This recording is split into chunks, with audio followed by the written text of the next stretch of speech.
Bonjour à toutes et à tous, ravi de vous retrouver dans cette nouvelle vidéo dans laquelle je vais vous partager mon analyse des différents courants de psychologie et ainsi comprendre leur analyse de la structure psychique de l'homme.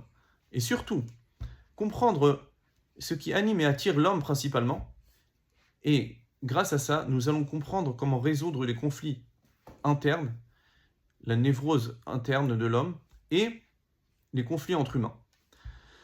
Nous allons d'abord nous pencher sur le courant le plus connu qui est la psychanalyse, qui tourne autour de l'inconscient, autour du développement de la sexualité de l'homme, du désir de la sexualité, et le conflit entre le ça, le moi, le surmoi, qui est développé dans une autre vidéo précédemment.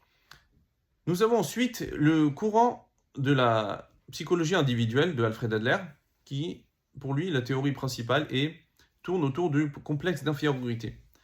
Du fait que l'homme est confronté à une adversité de la vie et une insécurité existentielle de sa personne, il essaye constamment de se dépasser et trouver une sécurité en société et une sécurité personnelle de sa survie.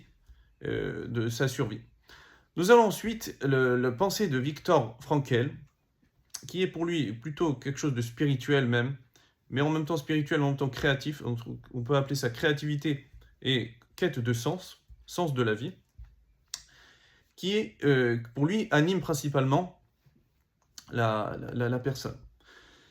Donc, ces trois courants-là, nous pouvons vraiment les trouver dans la pensée de la moralité juive, qui est le Moussar, dans lequel nous voyons qu'il y a différentes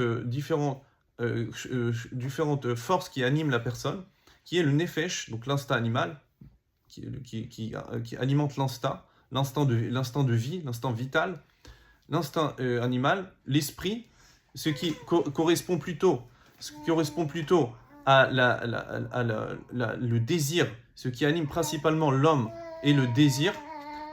Ensuite, nous avons la neshama, l'âme spirituelle qui anime la personne, qui fait référence à l'intelligence, la créativité et la quête de sens de la vie. Donc, nous voyons exactement ces parallèles entre ces différents courants et les différentes structures psychiques de l'homme selon la Torah, dans lesquelles nous continuerons à développer prochainement. À bientôt.